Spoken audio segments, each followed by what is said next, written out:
Well, this is going to be one of those programs where even if I wasn't hosting this show, I'd be glued to the radio. John Lear is a retired airline captain, former CIA pilot, as well as the son of the very famous inventor of the Lear jet. He's a Lockheed L-1011 captain, highly regarded in aviation circles. He has flown more than 150 test aircraft. He has won every award granted by the Federal Aviation Administration, and he holds 18 world speed records. He's worked for 28 different aircraft corporations, and during the late 1980s and early 1990s, John began coming forward with startling revelations concerning the subject of aerial phenomena and unidentified flying objects. He's our special guest tonight on Coast to Coast. Hello, John. How are you? Good evening, George. It's an honor to be on your show again, and I think you are the best radio show host, bar none. Well, I wanted to tell you I enjoyed our time together at the Bay Area UFO conference, and I'm sorry we didn't get to spend more time. I got to tell you, it is a delight for me after so many years to interview guests like you, like Richard, and then when I meet you for the first time, it's really a treat for me. I mean, I never get over it. I'm still like a kid when I meet my very favorite baseball player when I was a little guy. It's the same kind of feeling, John, so it was great being with you, too. That's great, and I want to thank or say hello to Bad Boy, the Nighthawk Zone, Spike Mike of Fantastic Forum, and my buddies at AboveTopSecret.com, which are Springer and Skeptic Overlord and Simon Gray, who have helped me put this program together, and my associates Ron Schmidt and in Las Vegas and Beth in Florida. Great, and I want to remind everyone, John has sent us some pictures, which are up on the coasttocoastam.com website. We're going to make some reference to them throughout the night. Get up there when you get a moment and just start taking a look at them. You know, John, your credentials are absolutely incredible. And the fact that you have been able to investigate and talk about some of these fantastic things that are happening on this planet and in this universe just adds so much credibility to it. There aren't a lot of people like you who come forward that you stick your neck out and say, hey, look, this is what's going on. But I'm beginning to feel like people with credentials like yours are beginning to do that now. Am I right in that feeling? Yeah, most of the guys that know what's going on are hampered by their security clearance. But tonight I'd like to talk about how the government has been mining on the moon for the past 40 years and how the public, Congress, and most everyone else have been kept out of the loop. How Mercury, Gemini, Apollo, Space Lab, the shuttle, and the International Space Station are all cover for what's really going on. As a matter of fact, we first started sending men to the moon in 1962. We were going to Mars in 1966 and have traveled throughout the solar system since then. And tonight I'm going to show you the photographs taken by NASA themselves that will show mining operations currently in operation. And these are not artifacts of ancient civilizations on the moon. This is going on here and now. Why covert, John? Why not just announce to the public, hey, we're on the moon, we're mining, we're getting minerals, we're doing all these things? Yeah, that's what I want the listeners to email Michael Griffin, who's head of NASA, and ask him, why is this a secret? Yeah, so we really don't know what's going on, do we? No. John, let's go back just a little bit before we get into this. Tell me about your interest in the aerial phenomena, the unidentified flying objects, something obviously captured your imagination and your attention. It was Bud Hopkins' book, Missing Time. I remember picking it up off the table at a friend of mine, Al Newell, here in Las Vegas, and I looked at that thing and I said, what's this? And I started reading it, and George, I'm telling you, the shivers went up my spine. I said, this is real. And one thing led to another. I eventually got to meet Bud in New York, and it was kind of funny because I was flying for American Transair, and I was so anxious to meet him that I had just come over from a flight from Paris. I had all my bags in my bag and my flight bag and my hang-up bag, and I went directly to Bud Hopkins' house, and I rang the doorbell, and when he answered it, he was in a kind of looked shocked. He thought I was moving in, and all I did is, I had my stuff from the flight. And so anyway, we hit it off good, and he tried to do a regression. He said, look, you can't have this interest without having been involved, and nothing came of it. But That's what started it. Bud Hopkins' book, Missing Time. You took a little hiatus for a while, and now you're coming back strong again. Yeah, I had a little time there when I thought that maybe I shouldn't be talking about this, but fortunately that passed, and now I'm back. All right. Well, do you still get calls from some of your friends and colleagues who have flown, and do they still pass information on to you? Yeah, as a matter of fact, the airline I left, which was not ATA, a couple of months ago had a funny thing. The flight engineer called me. He said, "You're not going to believe this." He said, they were in a 747 headed towards Seattle from back east, and they were over Chicago. It was at night, late at night, and they're headed westbound, and center comes on and says, traffic 12 o'clock, 20 miles, 2,000 feet below you.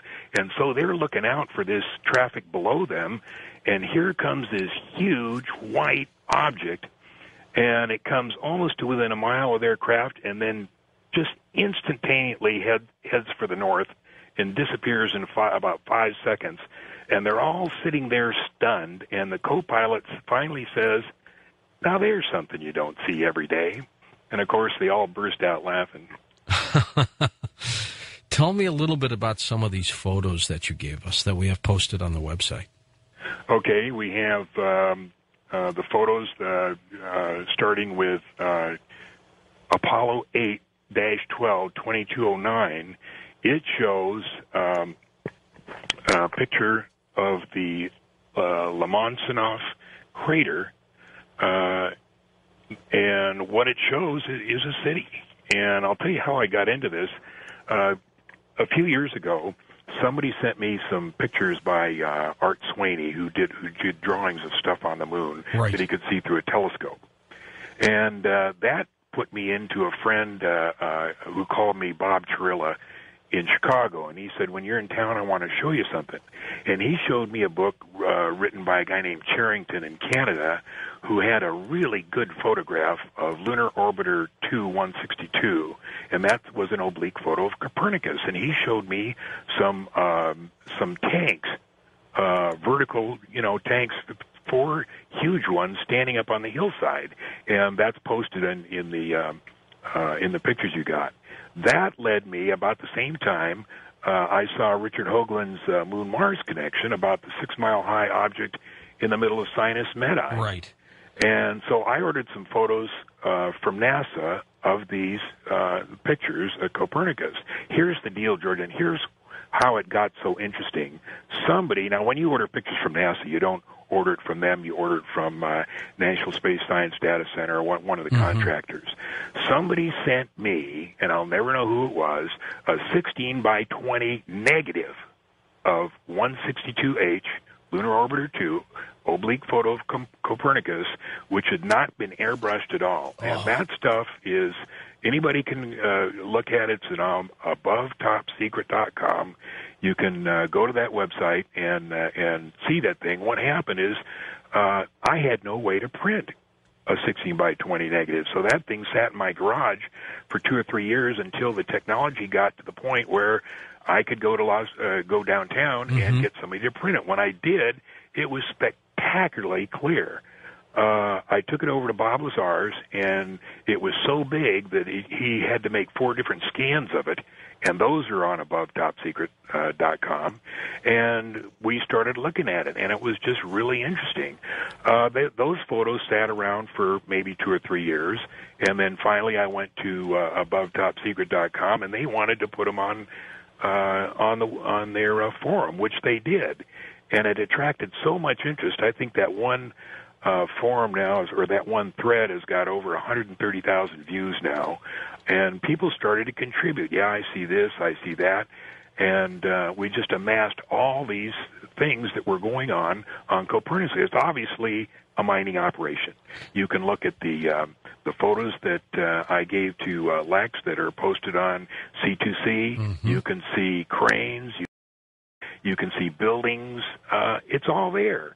And then a few weeks ago, actually it was around my birthday, I got to thinking, geez, I wonder if there's anything else.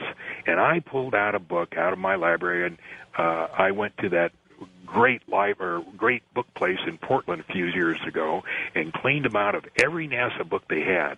And a lot of them were printed way back in the 70s, which is before NASA got real talented with their airbrush. And I got this book called SP-246, and it's photos of Apollo 8, 10, and 11. It was published in 1971, and this just happened like in December. I started putting these photos on the scanner and looking at them, and it was just amazing. There is a city. I mean, there's a spaceport, what looks like a spaceport. There's tubes, there's roads, there's vegetation, there's lights. I mean, it's all right there. So I sent this one clip, or this one photo of 2209 to Beth and Ron, and they looked at it, and they said, this is absolutely amazing. So from there, I started clipping more photos, and we found more and more stuff, and that's how it all happened. And those photos are the ones that you have on your website. How do we know, John, if these mining operations are ours and not extraterrestrial events? Well, I'm sure they're part extraterrestrial. We couldn't have possibly put that massive a mining operation together in 40 years. I mean, we could have. I don't think we did. Somebody else is up there. Somebody else built all those buildings. There's no possible way we could have done that. You think we just kind of inherited them? Yeah, I think we work with them up there. Now, I don't know who that is up there, but they're the ones that built all that, and we're doing mining. Now, the reason I know that we're involved is several years ago, I ran into a real honest-to-gosh government insider. He's dead now, but he told me three things, and one was that we had been going to the moon since 1962, that the population of Mars was 600 million, and they looked just like us, and the other thing was that he had worked on a piece of mining equipment that was to go to the moon. He said, John, he said, we built this thing down in Alabama, way out in the nowhere. He said, it was so enormous. He said, when we finished the project, he said, I actually rented a little airplane. He said, I'm a private pilot, and flew around this piece of equipment just to get an idea of how big it was. And I said, geez, that's fantastic. How did they get it to the moon? Yeah. He said, I don't know. And that's, the deal in compartmentalization. You get to know a little bit of the program, but you don't get to know the whole thing. So he knew a little bit, but he didn't know the whole thing. What an incredible... Now, if you ask where the operations are from now and how they keep them so secret, I think it's Antarctica. And if anybody wants to check Google search words, I recommend two things. One is moon mining. You're going to be absolutely stunned at how much there is. I think there's 1,500,000 hits on moon mining, and space law and Clementine. Just Google those things and see how much there is. A couple of these pictures you sent us, specifically the crater Kepler, and then you look at the airbrushed version. It looks like two different craters. Absolutely. I mean, the structures are all gone. Yeah, like I said, NASA didn't get proficient with their airbrush till about 1972-73, and they went back and got all these pictures. But those of us who got the early pictures have the good stuff. And on Kepler, you'll see the Lunar Orbiter 3-162 picture. I mean, there's obviously stuff on that crater. There's obviously a strip mine there. There's obviously buildings there. And then you go to the Apollo 12 photo that was taken several years later, and it's absolutely clean. There isn't a trace of anything. Well, they came down and took all the equipment away. But yeah. You're right. It is absolutely incredible. Now, how do you know, though, in some cases, we're not looking at, tricks of light or just different images when you look at this? Well, take a look at that yourself. I mean, there's buildings on the rim, and then there's not buildings there. Some of the pictures are great. As a matter of fact, did you see the one of of Aristarchus? We're always told that Aristarchus is the brightest spot on the moon. We can see it, and any image you can buy or purchase or moon pictures, it's always just a white blob. And so we had a guy take a 10-inch telescope and take a picture for us, and you can see it right in those pictures that we've got on your website. It's a beautiful structure, and it looks exactly like a nuclear reactor to me. It's probably a fission reactor. There's no doubt about it. You can see the arches.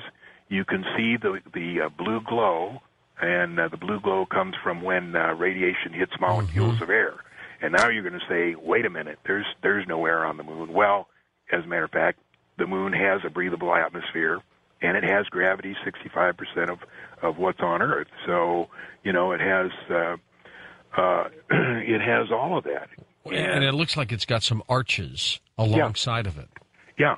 And then you look at the next picture. I think that Lex got it up there. Look at that picture that Clementine took in 1994. Can you imagine that we got a better picture of Aristarchus from a 10-inch telescope than Clementine did with a $100 million satellite? That's great. I love it. It doesn't make any sense at all, does it? It doesn't. So all this has been going on, you think, right under our noses for 40 years, John? Absolutely. As a matter of fact, somebody pulled up some stuff off the internet that my father was involved in the middle 50s with anti-grav, and there's a lot of stuff. If you Google Bill Lear or William Powell Lear anti-grav, he was there doing it. He was right in the middle of it. As a matter of fact, there's a 3-minute clip floating around that was originally in David Hatcher Childress' video. My dad lecturing on UFOs at the Bonson Laboratories. And he's there at a blackboard. He's got a saucer there drawn on, and he's describing how it works. The film is silent, but you can see generally what he's doing. Interspaced with the pictures of him are technicians working in laboratories with balsa wood and paper UFOs. They're obviously trying to make what was the beginning of our efforts. I think that all came to a culmination in 1959. We made the craft. We may have had some help, but anyway, our first trip to the moon in anti-grav was 1962. Now, let me tell you this. And you say, well, anti-grav, we don't hear very much about it. And I say, that's right. You don't hear one word about it. You don't see Aviation Week in Space Technology putting, we're working on anti-grav, and here's the experiments. Nothing, not one single word. And the reason is they already perfected it, and they don't want anybody talking about it. I want to get your reaction, Sean, about this talk about why we never technically went back to the moon. Why did it seem to end publicly, yet we continued going back then? We were already there. That was all a cover. Those guys, the Apollo astronauts, the first guys to set on it, they weren't the first guys. That was all just a cover program so that nobody would know about the real program. Now, why they wanted to keep the real program a secret, I don't know. But you can ask, if the listeners want to email Michael Griffin, NASA administrator, they're welcome to do so and say, hey, how come this way? John Lear's got some pretty good evidence here that we're already on the moon and we're mining up there. What's the deal? You should know. You're the administrator. What are they mining for, John? That is a good question. What we think that they're mining for is helium-3, and helium-3 would be an excellent power source if we can get fusion together. That could power the planet for years. Yes. Stay with us, John. We'll be back with you in just a moment on coasttocoastam.com. Our special guest tonight, John Lear. And again, if you have a computer, I hope you do by now, get up to the coasttocoastam.com website, look at the assortment of photographs he has sent us. Take a look at them, see what you see. We'll be back.